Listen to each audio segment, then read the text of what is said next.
یقیناً اللہ راضی ہو گیا مومنوں سے جب وہ آپ کے ہاتھ پر بیعت کر رہے تھے ایک درخت کے نیچے۔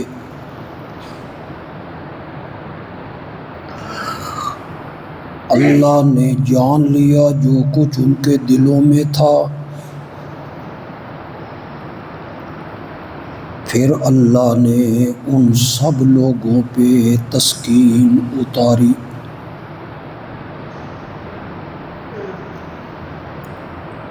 اور بدلے میں دی ان کو ایک قریبی فتح اور بہت ساری غنیمتیں جس کو وہ حاصل کریں گے۔ اور یہ باتیں اللہ پہ کوئی مشکل نہیں ہیں، کیونکہ اللہ غالب ہے، حکمتوں والا۔ اللہم صلی علی محمد وعلی آل محمد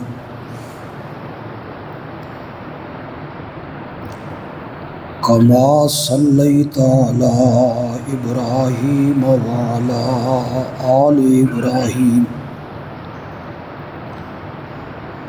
انک حمید مجید۔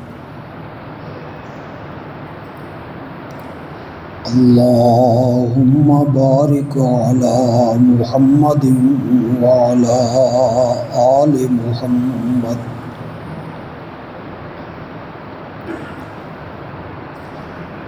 کما بارکت علی ابراہیم وعلی آل ابراہیم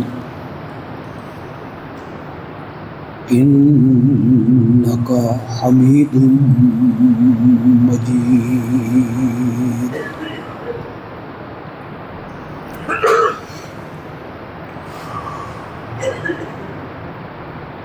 اسلامی سال کا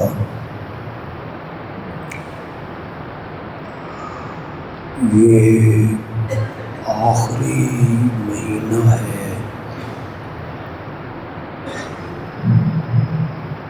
جسے ذو الحج کہتے ہیں۔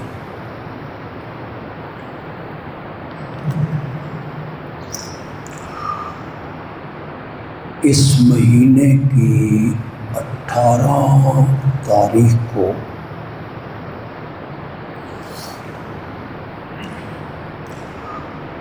خلیفہ سوم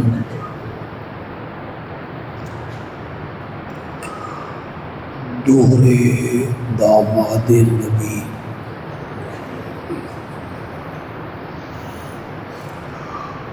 مظلوم مدینہ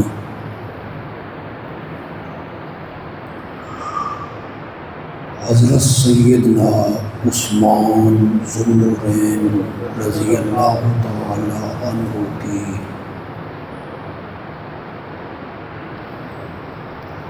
مدینہ منورہ میں شہادت ہوئی۔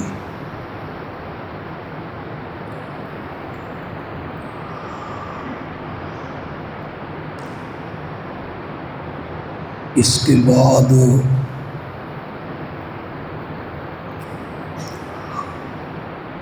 یکم محرم کو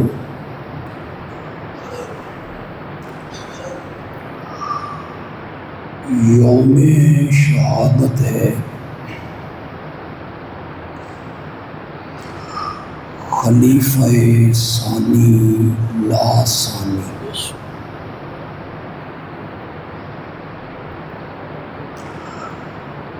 امام عادل و برحق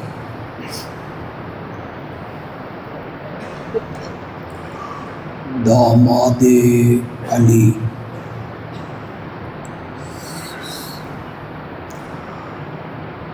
حضرت سیدنا فاروق اعظم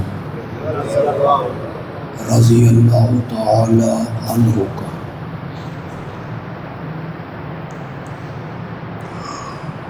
اور 10 محرم کو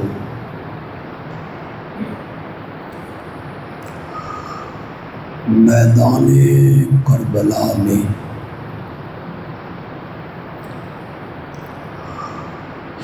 نواسہ رسول راکب بردوش رسول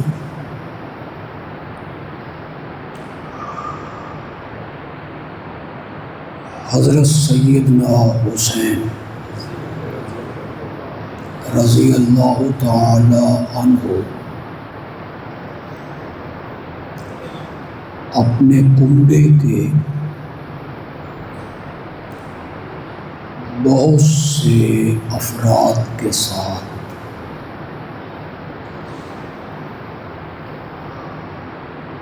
بڑے دردناک اور المناک طور پر انہوں نے شہادت کا جام لیا۔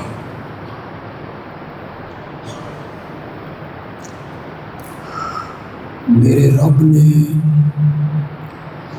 مجھے توفیق بخشی تو میں جمعے کے خطبات میں ان تمام عظیم شخصیات کا ذکر خیر کروں گا۔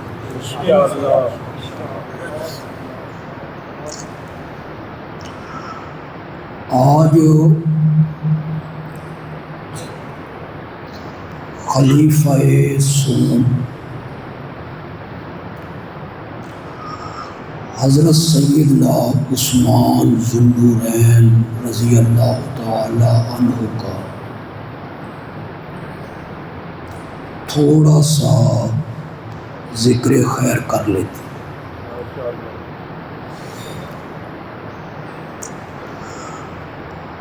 آپ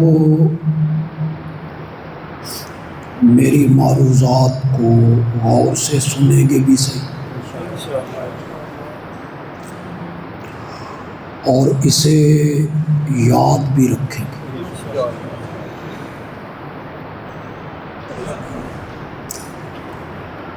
حضرت سیدنا عثمان رضی اللہ تعالی عنہ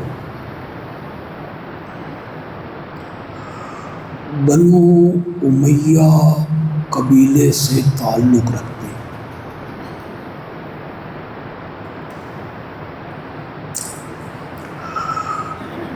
یہ نہ سمجھیے کہ بنو امیہ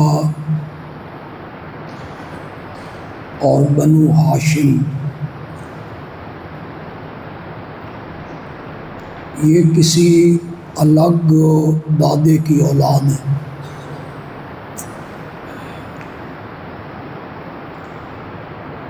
چھٹی پشت پہ جا کے حضرت عثمان کا نسب نبی اکرم صلی اللہ علیہ وسلم کے جا کے مل جاتا۔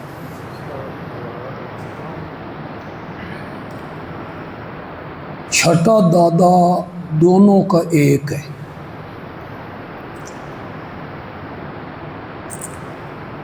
ان کا نام ہے عبد مناف۔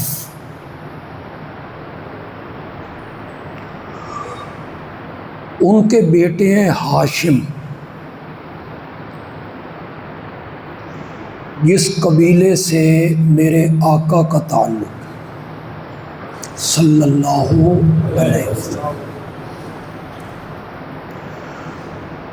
اور عبد مناف کے دوسرے بیٹے کا نام ہے عبد شمس۔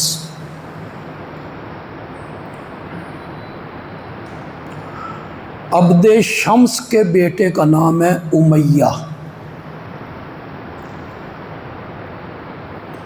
امیہ ہاشم کے بھتیجے ہوئے۔ میرے آقا کا قبیلہ ہاشم کے نام سے ہاشمی کہلائے، اور حضرت عثمان رضی اللہ تعالی عنہ کا قبیلہ امیہ کے نام سے بنو امیہ کہلاتا ہے۔ چھٹا دادا دونوں کا ایک ہے، میرے نبی کا بھی اور حضرت عثمان کا۔ یہ یاد رہے گا یا نہیں رہے گا؟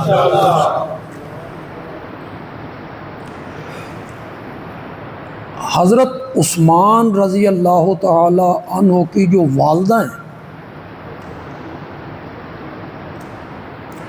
ان کی طرف سے جو سلسلہ چلتا ہے وہ بھی چھٹے دادا پہ جا کے میرے نبی سے مل جاتا ہے۔ والد کی طرف سے بھی اور والدہ کی طرف سے، چھٹے دادا عبد مناف پہ جا کے یہ اکٹھے ہو جاتے ہیں۔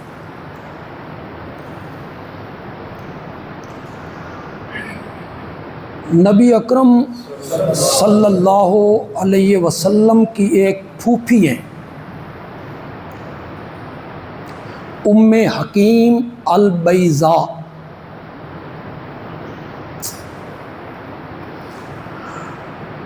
یہ آپ کے والد محترم کے ساتھ جڑواں پیدا ہوئی۔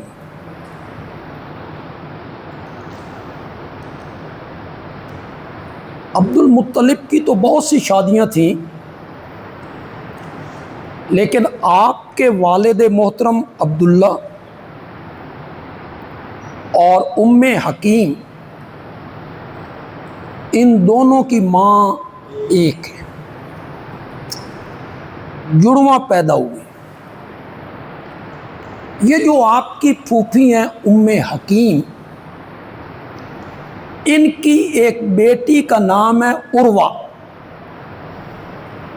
یا عروہ۔ وہ نبی پاک کی پھوپھی زاد بہن۔ تو حضرت علی رضی اللہ تعالیٰ عنہ کی بھی کیا لگی؟ پھوپھی زاد۔ نبی اکرم صلی اللہ علیہ وسلم اور حضرت علی رضی اللہ تعالیٰ عنہ آپس میں چچا زاد ہیں نا۔ وہ ابو طالب کی اولاد ہیں اور میرے نبی عبداللہ کی اولاد۔ تو وہ جو ام حکیم ہیں وہ حضرت علی کی بھی کیا لگی؟ پھوپھی، اور میرے نبی کی بھی پھوپھی۔ ان کی سکی پھوپھی لگی، ان کی ستیلی پھوپھی لگی۔ ان کی بیٹی کا نام ہے عروہ۔ وہ نبی پاک کی پھوپھی زاد بہن لگیں۔ حضرت علی کی بھی پھوپھی زاد بہن لگی۔ یہ جو عروہ ہے نا، یہ ماں ہے حضرت عثمان کی۔ سمجھ آئی کہ کوئی نہیں ہے؟ اے پکا لو تو ان کسی نہیں دسنا، یہ رشتہ داریاں کو نہیں بتائے۔ وہ سمجھتے ہیں بنو امیہ کوئی الگ قبیلہ تھا، بنو ہاشم کوئی الگ قبیلہ تھا، ان میں کوئی تعلق نہیں تھا، ان میں تو رشتہ داریاں ہیں۔ نبی پاک کی پھوپھی کی شادی بنو امیہ کے ہاں ہوئی ہے۔ ابو سفیان کی بہن جو ہے وہ ابو لہب کی بیوی ہے، یہ بنو امیہ ہیں، اور ابو لہب جو ہے وہ میرے نبی کا چچا ہے۔ تو دونوں قبیلوں میں کوئی ایسی دشمنی عداوت نہیں ہے، ان کے درمیان رشتے۔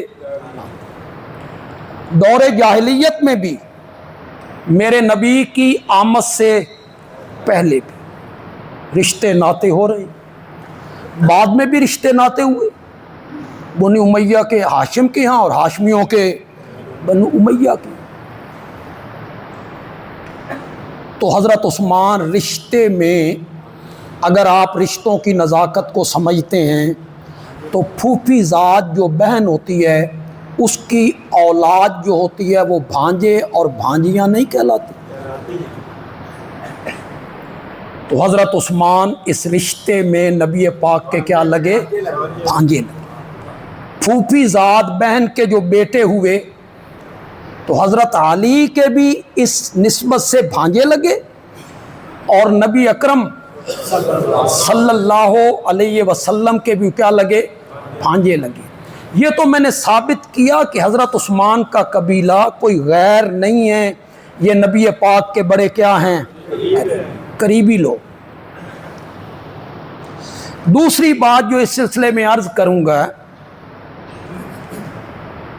وہ حضرت عثمان رضی اللہ تعالی عنہ کا ایمان قبول کرنا ہے۔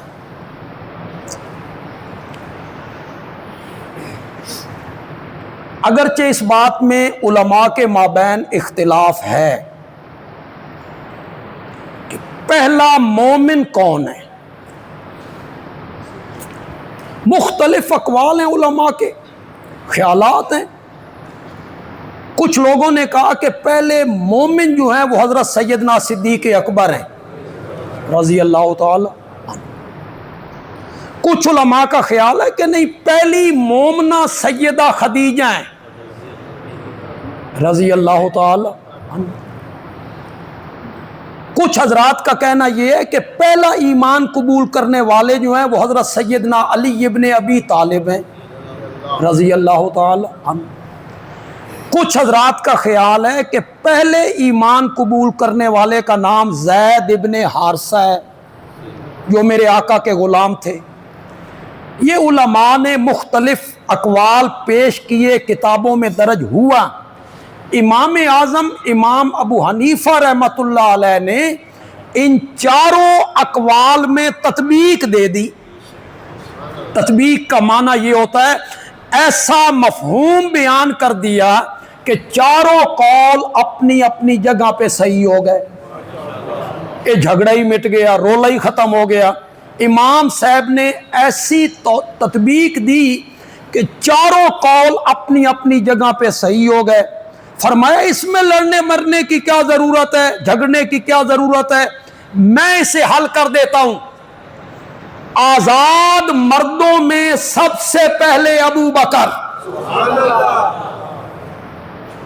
عورتوں میں سب سے پہلے سیدہ خدیجہ، بچوں میں سب سے پہلے حضرت علی، اور غلام مردوں میں سب سے پہلے زید ابن حارثہ۔ اب چاروں قول اپنی اپنی جگہ پہ کیا ہو گئے؟ صحیح ہو گئے۔ اب یہ بحث ہی ختم ہو گئی کہ پہلے کلمہ کس نے پڑھا اور بعد میں کلمہ کس نے پڑھا۔ لیکن عام میں جو صاحب بصیرت لوگ ہیں اور صاحب علم لوگ ہیں وہ میری اس بات پہ غور کریں کہ مسئلہ پیچیدہ یہ نہیں ہے کہ ایک دن پہلے کلمہ کس نے پڑھا، ایک دن بعد میں کلمہ کس نے پڑھا، چند گھنٹے پہلے کلمہ کس نے پڑھا، چند گھنٹے بعد میں کلمہ کس نے پڑھا۔ یہ کوئی مسئلہ نہیں ہے۔ اصل چیز یہ ہے کس کے کلمہ پڑھنے سے نبوت کی پیٹھ مضبوط ہوئی تھی۔ میرے نبی کو سہارا ملا تھا کس کے کلمہ پڑھنے سے؟ وہ ہیں حضرت سیدنا صدیق اکبر رضی اللہ تعالی۔ 38 سال عمر ہے، مکے کا تاجر ہے، ایک بڑے قبیلے سے ان کا تعلق ہے۔ ان کے کلمہ پڑھنے سے نبوت کو مضبوطی ملی، میرے نبوت کی پیٹھ مضبوط ہوئی۔ یہ بغیر دلیل کے نہیں کہہ رہا ہوں، اس پر دلیل یہ ہے کہ حضرت ابو بکر کا جو ایمان ہے وہ لازم نہیں ہے، متعدی ہے۔ یہ تو سمجھ بھی نہیں ہے، لازم کی ہوندہ تے متعدی کی ہوندہ۔ یہ ہماری گرامر کی ایک اصطلاح ہے، ایک فعل لازم ہوتا ہے، ایک فعل متعدی ہوتا ہے۔ سب صحابہ کا ایمان لازم تھا، اپنے تک محدود رہا۔ ابو بکر کا ایمان لازم نہیں تھا، متعدی تھا۔ یہ کلمہ پڑھنے کے بعد باہر نکلا، اپنے نال حضرت عثمان نو رلا کے لے آیا۔ اس نے میرے نبی کی جھولی میں آ کے ڈالا۔ پھر یہ حضرت ابوبکر گئے، دعوت پیش کی، تبلیغ کی. ابھی تو خفیہ خفیہ دعوت تھی جناب، ابھی تو عام دعوت کا حکم بھی نہیں تھا، دعوت خفیہ تھی ابھی. پھر حضرت ابوبکر گئے، حضرت طلحہ کو ساتھ لے آئے، پھر حضرت زبیر کو ساتھ لے آئے، پھر عبد الرحمن ابن عوف کو ساتھ لے آئے. سنو، حقائق سے منہ نہ چڑھاؤ. 10 صحابہ جن کو میرے نبی نے نام لے کے جنت کی بشارت دی، جنہیں کہتے ہیں عشرہ مبشرہ، نام لے لے کے کہ تو جنت میں ہے، تو جنتی ہے، تو جنتی ہے. ورنہ تو سارے صحابہ سے قرآن نے جنت کا وعدہ کیا ہے. کلن وعد اللہ الحسنی اعد لہم جنات تجری تحتہا الانہار. سارے صحابہ سے جنت کا وعدہ ہے، لیکن 10 صحابہ کو میرے نبی نے نام لے کے جنت کی بشارت اور خوشخبری دی تھی. ان 10 صحابہ میں سے 6 صحابہ ابو بکر کی تحریک پر ایمان لائے تھے. محنت کس نے کی تھی؟ اگلے دن فیس بک پہ ایک مذہبی اسکالر کی بات سن کے میں بڑا حیران ہوں.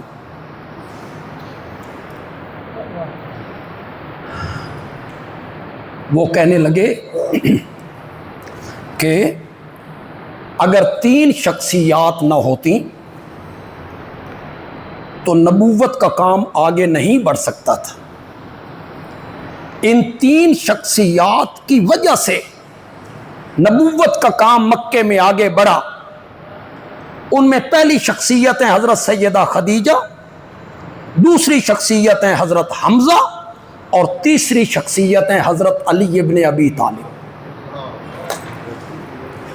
حقائق کو منہ چڑھانا اس کو کہتے ہیں، بغض اس کا نام ہے. صحابہ سے بغض اس کا نام ہے. خدا گواہ ہے، کوئی انکار نہیں ہے. حضرت خدیجہ رضی اللہ تعالی عنہ کی خدمات کوئی انکار نہیں ہے. میرے نبی گھر میں تشریف لاتے تھے زخمی حالت میں، یہی مرہم پٹی کیا کرتی تھی. نبوت کے پہلے دن جب میرے نبی واپس آئے تھے، انہوں نے میرے نبی کو زبانی تسلی دی تھی، پھر عملی تسلی دی. ورقہ بن نوفل کے پاس لے کے گئی، عملی تسلی دی. میرے نبی پہ مال خرچ کیا، اس میں کوئی شک نہیں ہے، کوئی انکار نہیں کر سکتا. حضرت خدیجہ میرے نبی کی محسنہ ہے، مال خرچ کیا ہے، دولت خرچ کی ہے، تسلیاں دی ہیں، مرہم پٹی کی ہے. حضرت حمزہ کی خدمات کوئی اہل سنت اس سے انکار نہیں کر سکتا، لیکن وہ 3 سال کے بعد ایمان لا رہے ہیں. ان سے پہلے 39 بندے مسلمان ہو چکے ہیں، اس کے بعد وہ ایمان لائے ہیں. اور ایمان لانے کے بعد ان کی جو خدمات ہیں کوئی اہل سنت اس سے انکار نہیں کر سکتا. میرے نبی کا ساتھ دیا، بدر میں دیا، پھر احد میں دیا، پھر جام شہادت نوش کیا. ان کے جسم کے 12 ٹکڑے کر دیے گئے. حضرت حمزہ کی بات کرتے ہو کہ حضرت حمزہ کی وجہ سے نبوت کا کام آگے چلا تھا، میں اس کا انکار نہیں کرتا ہوں، لیکن اس بات کو بھی بیان کرو. تم میں جرت نہیں ہے کہ تم اس بات کو بیان کرو گے کہ حضرت حمزہ کی میت پہ آ کے میرے نبی نے کہا تھا سید الشہداء امی ھذا، قیامت کے دن تک جتنے شہید آئیں گے ان کا سردار میرا یہی چچا ہو. سناؤ لوگوں کو، یہ نہیں سناؤ گے. جو حضرت حمزہ کی صحیح تعریف ہے وہ تم چھپاتے ہو، اس حقیقت کو تم نہیں بتاؤ گے جو میں بتا رہا ہوں. میرے نبی نے کہا تھا قیامت تک آنے والے شہیدوں کا سردار کون ہوگا؟ بولو بولو، میں کوئی یہ میرا چچا ہے، سید الشہداء ہے میرا چچا۔ حضرت حمزہ کی خدمات سے انکار نہیں ہو سکتا، حضرت علی رضی اللہ تعالیٰ عنہ کی خدمات سے کوئی مومن کیسے انکار کر سکتا ہے؟ میرے نبی کا ساتھ دیا مکے میں، ابتدائی ایام میں تو وہ بچے ہیں، ایک روایت 6 سال کی ہے، ایک 8 سال کی ہے، ایک 10 سال کی۔ 10 سال بھی مان لوں تو 10 سال کی عمر میں ایک بچہ ہی ہے، لیکن بعد میں ہجرت والی رات وہ بستر رسول پہ سوئے ہیں۔ بدر احد میں ان کے جو کارنامے ہیں انہیں کوئی اہل سنت انکار کر سکتا ہے؟ خندق کا وہ ہیرو ہے۔ خیبر میں میرے نبی نے کہا تھا کل جھنڈا اس کو دوں گا جو اللہ اور اللہ کے نبی سے محبت کرتا ہوگا اور اللہ اور اللہ کا نبی اس سے محبت کرتا ہوگا۔ تھوڑے سے لفظوں پہ غور تو کرو یار، لفظوں پہ غور، کتنی بڑی سند ہے یار، کتنی بڑی سند ہے۔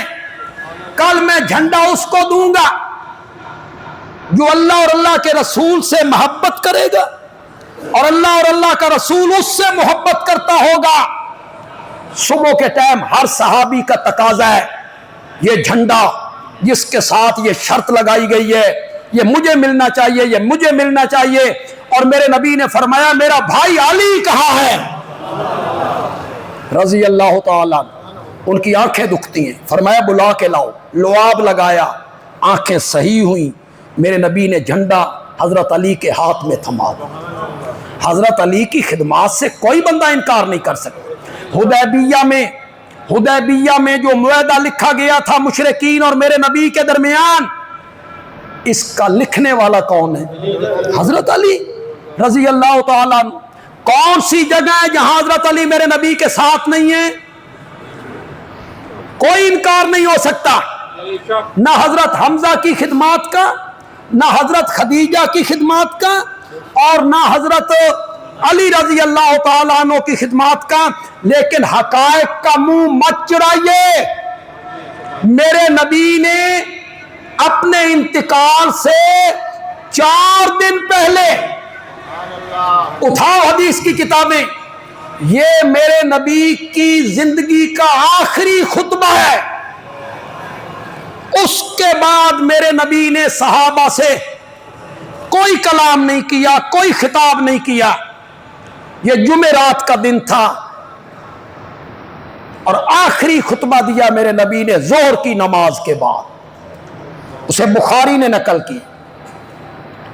جب میرے آقا نے کہا تھا اللہ نے ایک بندے کو اختیار دیا ہے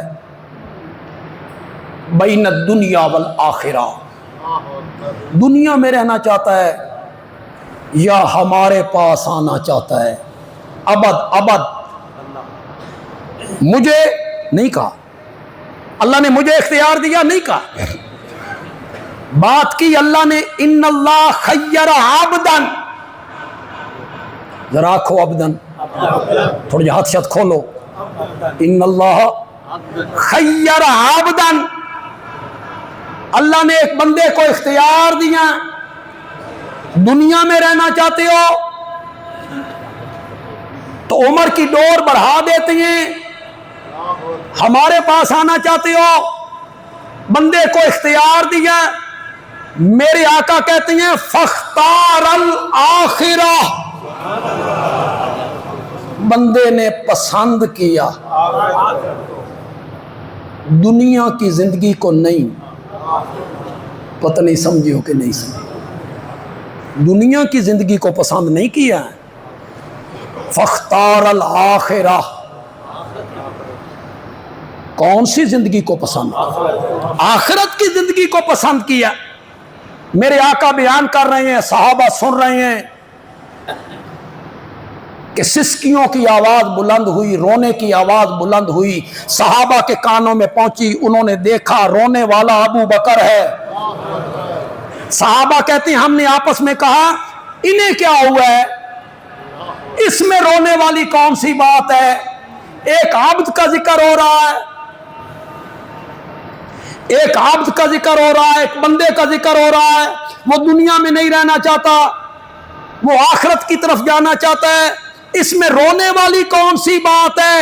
حضرت سیدنا صدیق اکبر نے فرمایا تمہیں کون بتائے کہ اب سے مراد خود نبی پاک ہیں، اور اب نبی پاک ہم میں رہنا نہیں چاہتے۔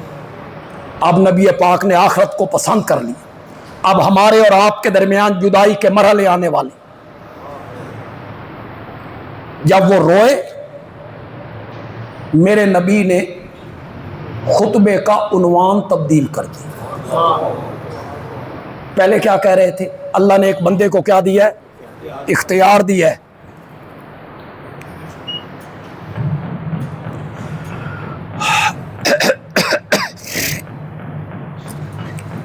اللہ نے ایک بندے کو کیا دیا ہے؟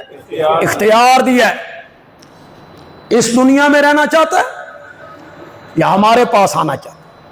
پہلے یہ بیان ہو رہا۔ حضرت صدیق اکبر جو روئے تو میرے نبی نے خطبے کا عنوان تبدیل کر دیا۔ ہم جھوٹی روایتیں نہیں سناتے، ہم کذاب راویوں کے سہارے پہ بات نہیں کیا کرتے۔ اٹھاؤ بخاری، موضوع بدلا ہے میرے نبی نے۔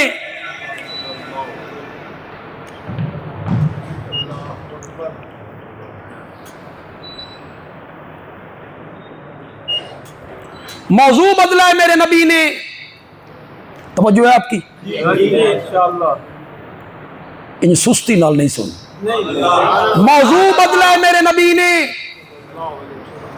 اب منبر ہے میرے نبی کا، مسجد ہے مسجد نبوی، اور خطیب کون ہے؟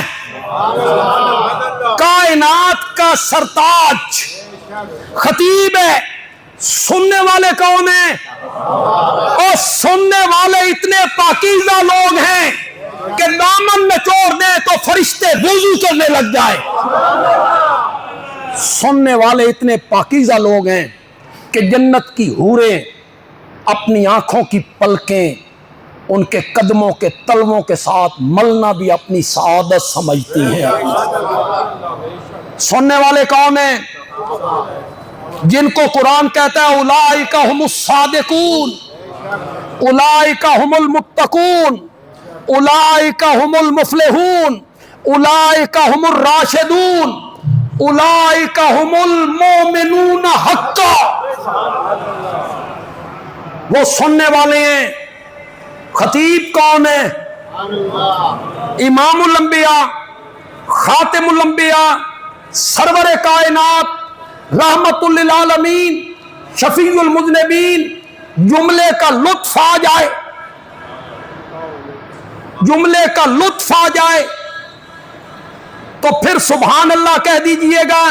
منبر میرے نبی کا، مسجد مسجد نبوی، خطیب میرا نبی، اور خطبے کا عنوان ہے عظمت صدیق اکبر۔ میرے نبی کی زبان سے بیان ہو رہا۔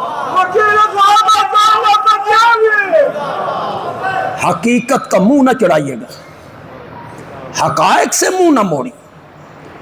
حضرت علی رضی اللہ تعالیٰ عنہ بہت بلند ہے، بہت عظیم، لیکن جب ہم اس طرح کی بات کرتے ہیں تو آپ کہتے ہیں دشمن علی ہے۔ نہیں، فرق کے مراتب، جو مراتب میں فرق ہے اس کو قائم رکھیے۔ اور یار اس پاسے کر دو، فرق کے مراتب قائم رکھیے جناب۔ ہر ایک اپنے اپنے مرتبے پر ہے، اپنے اپنے درجے پر ہے۔ حضرت علی رضی اللہ تعالیٰ عنہ ان کا ایک اپنا مقام ہے اور بہت بلند مقام ہے۔ پہلے 3 صحابہ کو چھوڑ کر سارے صحابہ مل کر بھی حضرت علی رضی اللہ تعالیٰ عنہ کے درجے اور مرتبے کو پہنچو نہیں سکتے۔ ساری امت مل جائے، پہلی امتیں مل جائیں، وہ نہیں پہنچ سکتے۔ لیکن ابو بکر دیاں تریساں ہی کوئی نہیں۔ فرق مراتب کہاں قائم رکھیے جناب، جو مراتب میں فرق ہے اس کو ملحوظ خاطر رکھیے گا۔ میرے نبی نے خطبے کا عنوان بدلا، میرے نبی نے فرمایا جس کسی نے، تم کہتے ہو یہ تین نہ ہوتے تو گاڑی نہ چلتی، اور میرا نبی کہہ رہا ہے جس کسی نے مجھ پر کوئی احسان کیا تھا میں اس کے احسانوں کا بدلہ اتار چکا ہوں، ابو بکر کے احسانوں کا بدلہ مجھ سے نہیں اتارا گیا، قیامت کے دن خود رب اتارے گا۔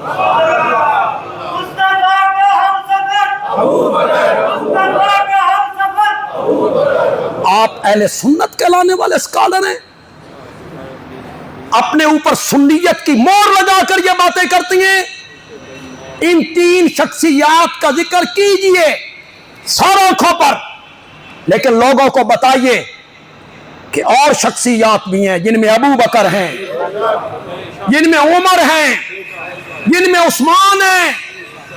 میرے نبی نے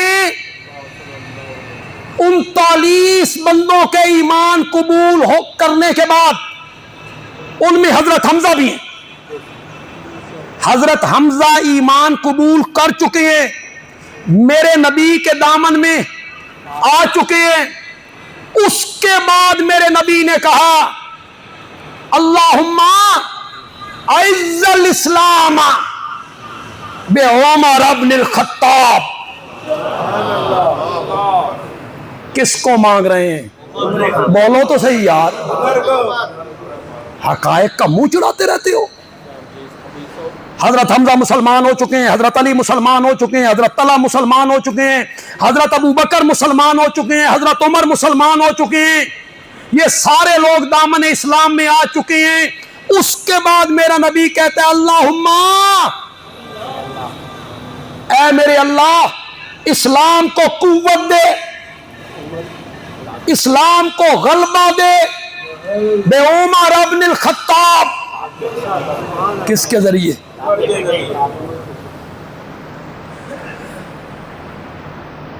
اگر آپ کہیں تو میں اپنے خطیبانہ رنگ میں اس کا ترجمہ کروں۔ میرے نبی کہتے ہیں مولا حضرت ابو بکر آ چکے ہیں، اسلام دی گڈی نہیں ٹردی،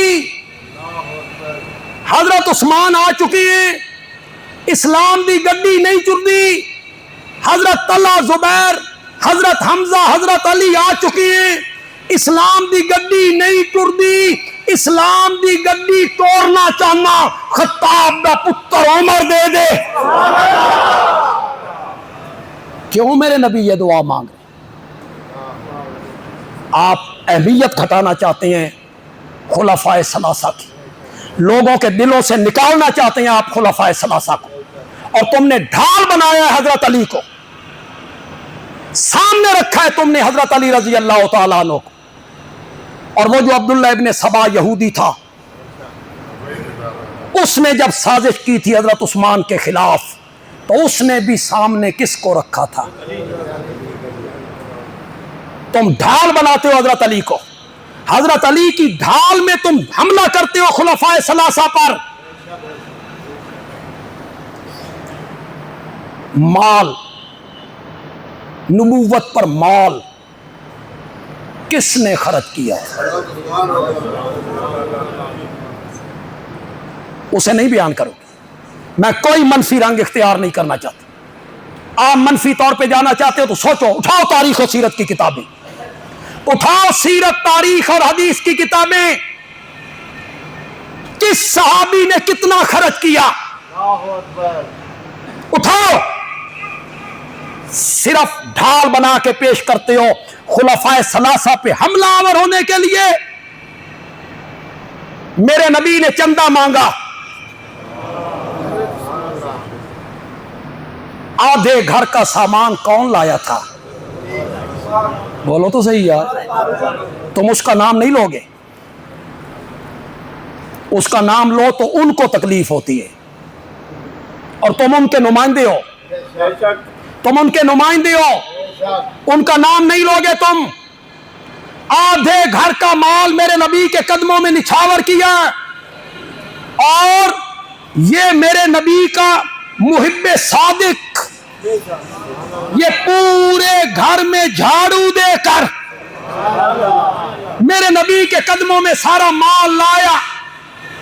اور میرے نبی نے پوچھا گھر والوں کے لیے کیا چھوڑا ہے, تو اس نے کہا تھا مال منگے ہوئے یار.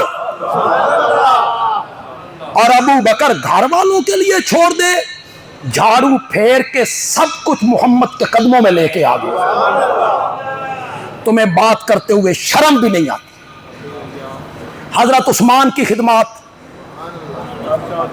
میر روما کس نے لے کر دیا تھا؟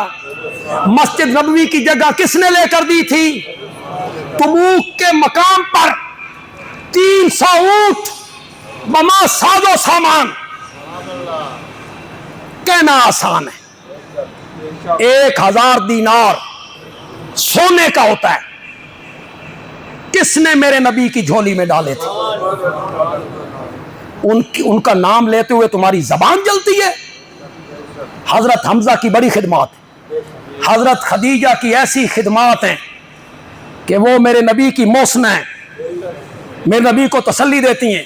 حضرت علی رضی اللہ تعالیٰ عنہ بہت عظیم ہے, اور اسلام کے لیے حضرت علی کی خدمات کا انکار کوئی کافر ہی کر سکتا ہے, کوئی مومن اور کوئی سنی نہیں کر سکتا.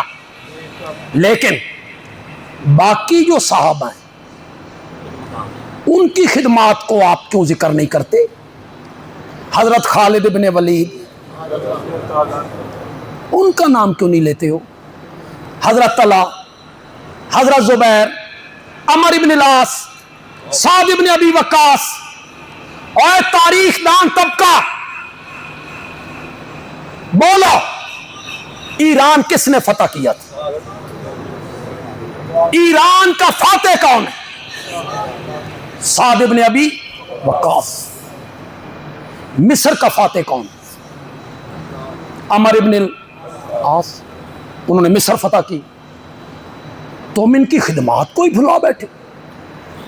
یہ جھنڈے لے کر, اسلام کے جھنڈے لے کر, فتوحات کے جھنڈے لے کر کابل تک, سندھ تک کون آئے تھے؟ بنو امیہ. یہ محمد ابن قاسم کون تھا؟ بنو امیہ. سندھ تک جھنڈا لے کے آ گئے, ہندوستان تک آ گئے, ملتان تک آ گئے, اندلس تک. طارق ان میں زیاد کون تھا؟ تو ہم نئی نام لوگے ان کے. تاریخ کو مسخ کیا گیا.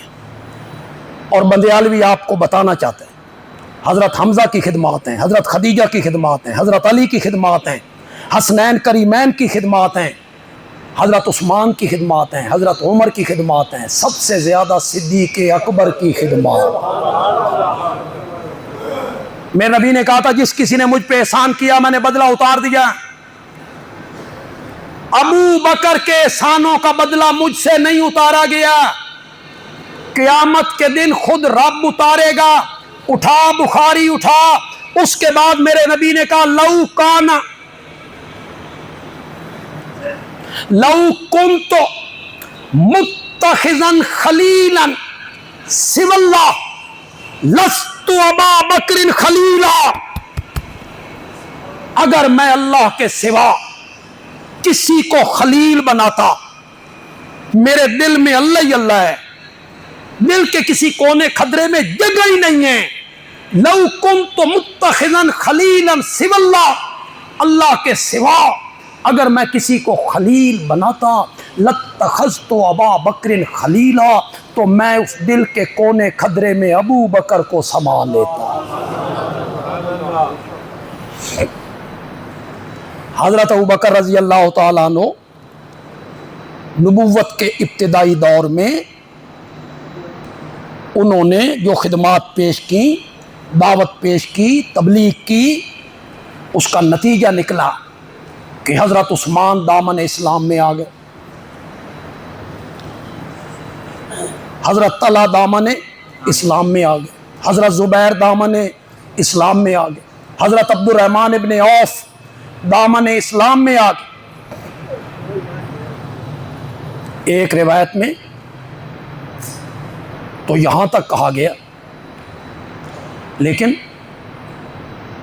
یہ اتنی بااعتماد نہیں۔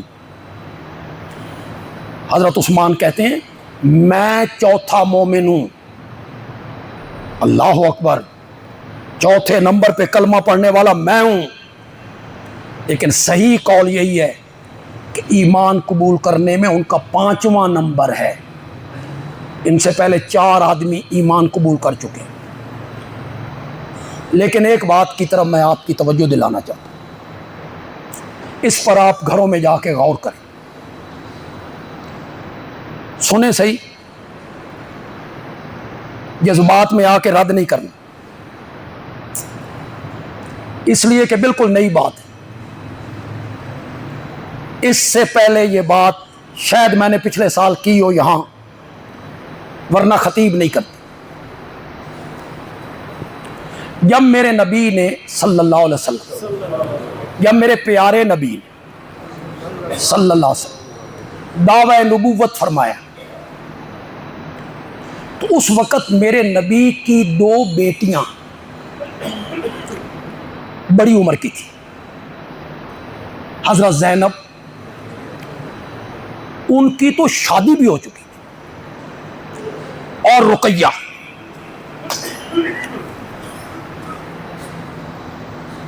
عمر کتنی ہوگی؟ 12 سال، 13 سال، 14 سال، 15 سال۔ لیکن ہمارے مورخین ان کے ایمان کا تذکرہ کیوں نہیں کرتے؟ کبھی آپ نے غور کیا اس پر؟ کسی تاریخ نے ذکر کیا ہو؟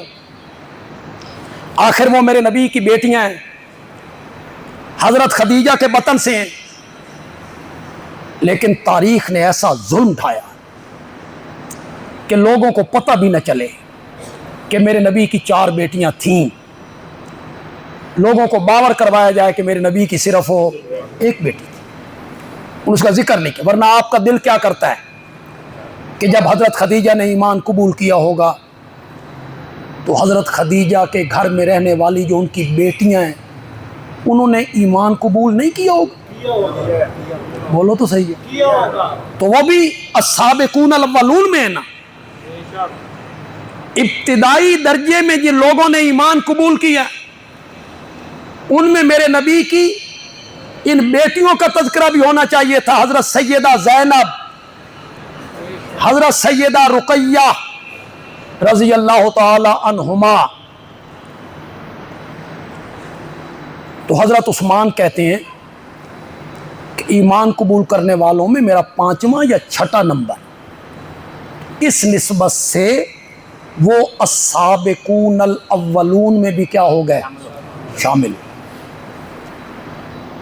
آج کے خطبے میں میں نے آپ کو 2 باتیں بتائیں، اگر آپ کو یاد رہ گئی۔ پہلی بات میں نے آپ کو یہ بتائی کہ حضرت عثمان کا جو نسب ہے یہ 6ٹھی پشت میں جا کے نبی پاک کے نسب سے کیا ہو جاتا ہے؟ مل۔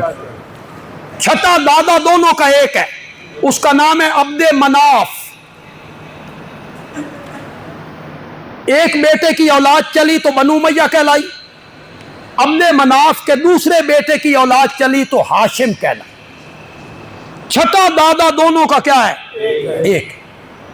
دوسری بات میں نے آپ کو یہ بتائی کہ حضرت سیدنا عثمان رضی اللہ تعالیٰ عنہ کی جو والدہ محترمہ ہیں عروہ، وہ میرے نبی کی پھوپھی زاد بہن، اور ساتھ یہ بھی بتاؤں انہوں نے بھی کلمہ پڑھا اور میرے نبی کے ہاتھ پر بیعت کی۔ ان کا انتقال حضرت عثمان کے دور خلافت میں ہوا، مدینے میں ہوا۔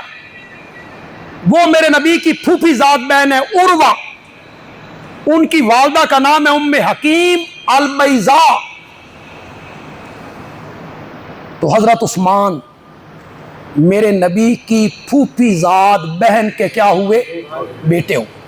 اس رشتے سے وہ میرے نبی کے کیا لگے؟ بھانجے لگے. اور حضرت علی رضی اللہ تعالیٰ عنہ کے بھی کیا لگے؟ بھانجے لگے.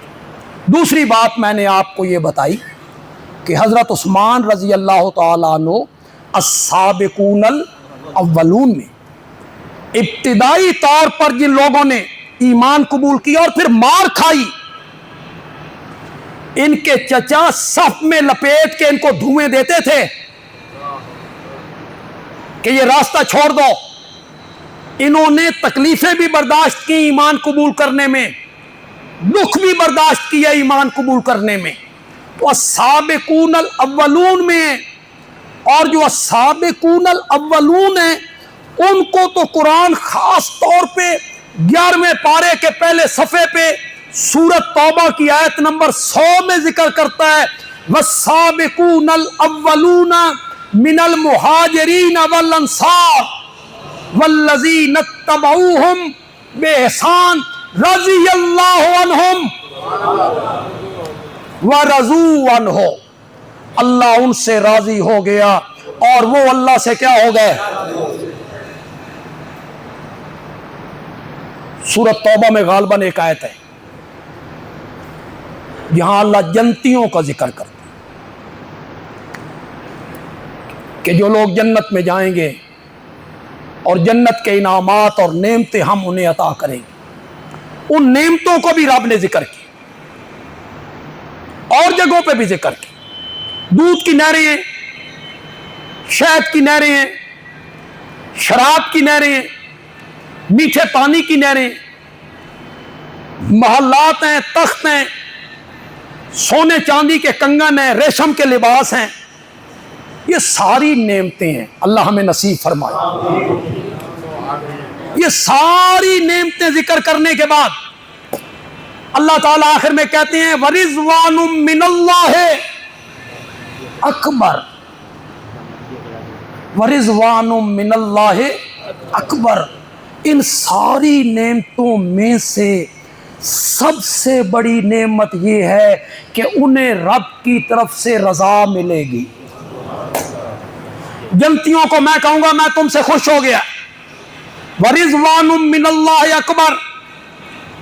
جنت میں سب سے بڑی نعمت وہ کیا ہے؟ رضوان من اللہ، اللہ کی طرف سے رضا کی سند. بندیالوی کہتے ہیں جو نعمت عام مومنوں کو جنت میں پہنچ کر سب سے آخر میں ملنی ہے، رب نے وہی نعمت میرے نبی کے یاروں کو اسی دنیا میں عطا کر دی تھی. رضی اللہ عنہم ورضوا عنہ. پھر سنو جتنے نوجوان بیٹھے ہو، تعلیم یافتہ طبقہ بیٹھے ہو، سنو والسابقون الاولون، پڑھو میرے ساتھ، من المہاجرین والانصار.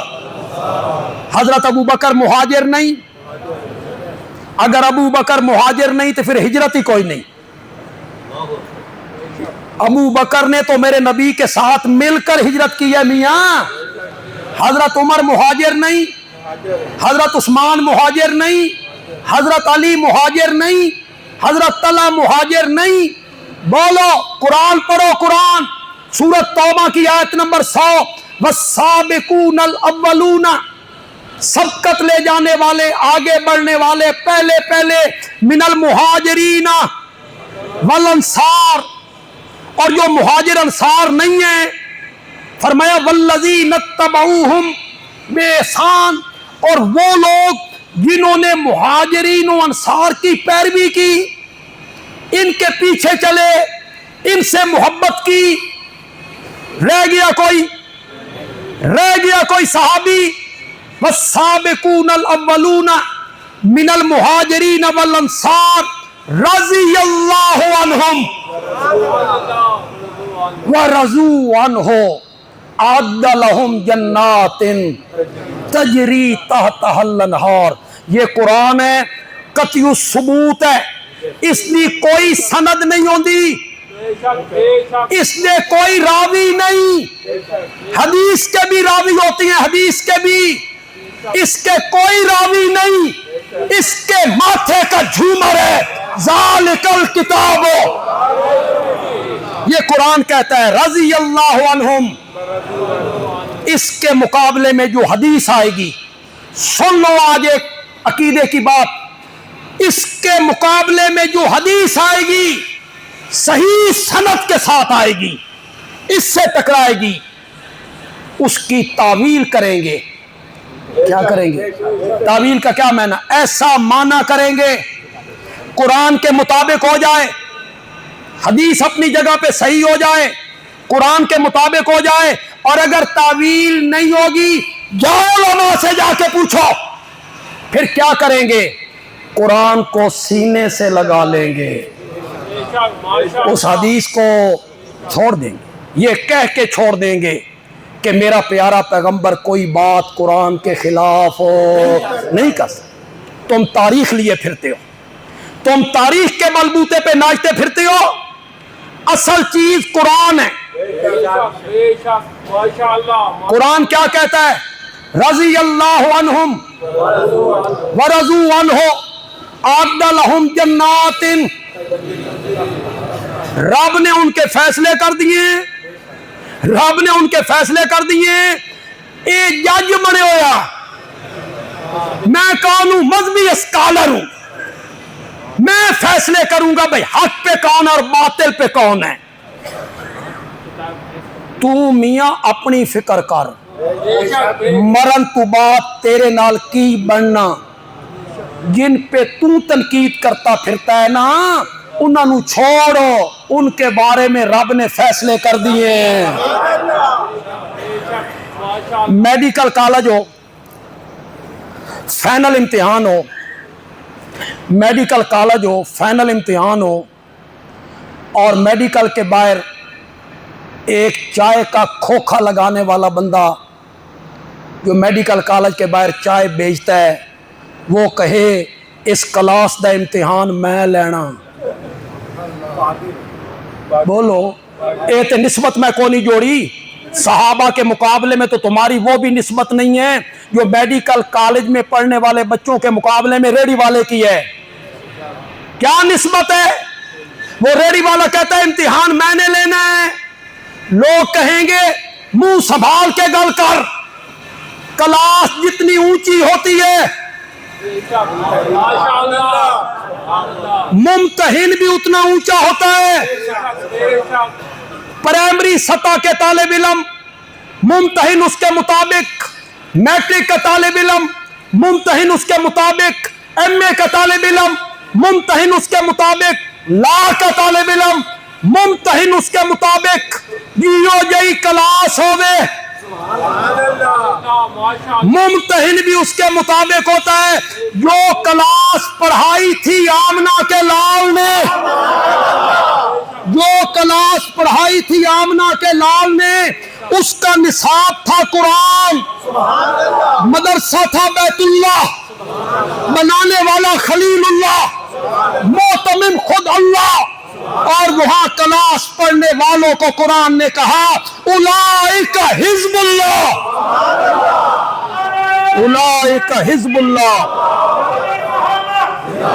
کلاس اتنی اونچی تھی، کلاس اتنی اونچی تھی، اللہ کہتے ہیں امتحان لین واسطے بھی میں نانا پہ گیا.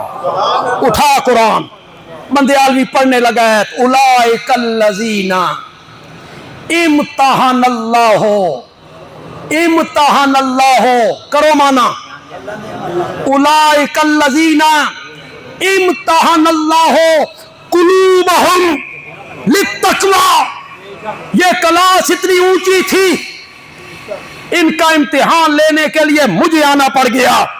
مولا ان کے ہاتھوں کا امتحان لیا، کتنا پکڑ سکتے ہیں، پاؤں کا امتحان لیا، کتنا بھاگ سکتے ہیں، آنکھوں کا امتحان لیا، کتنا دیکھ سکتے ہیں، کانوں کا امتحان لیا، کتنا سن سکتے ہیں. فرمایا نہیں لوگوں، ان چیزوں کا امتحان تو اور لوگ بھی لیتے ہیں، میں نے تو اس جگہ کا امتحان لیا جہاں آمنہ کے لال کی نظر بھی نہیں پہنچتی ہے. اولئک الذین امتحن اللہ قلوبہم للتقوی. میں نے دیکھا اس میں تقوی کا کتنا ہے. الزمہم کلمۃ التقوی وحق بہا واہلہا. کیسے سمجھاؤں یار, جمعے کا ٹائم جو ہوتا ہے وہ پاؤں کی زنجیر بن جاتا ہے. الزمہم کلمۃ التقوی, ہم نے تقوی نبی کے یاروں کے ساتھ لازم کر دیا. الزمہ چپکا دیا, لازم کر دیا تھا. لازم کنیے سمجھاوا تو لازم کرنا. برف کو ٹھنڈک لازم ہے, آگ کو تپش لازم ہے. کیا میں نا ٹھنڈک کو برف سے جدا نہیں کیا جا سکتا. بہت میں بڑی کریں گے. صحابہ کو تقوی لازم ہے, برف کو ٹھنڈک لازم ہے, آگ کو تپش لازم ہے. ٹھنڈک برف سے جدا نہیں ہو سکتی, تپش آگ سے جدا نہیں ہو سکتی, تقوی صحابہ سے جدا نہیں ہو سکتا. الزمہم کلمۃ التقوی.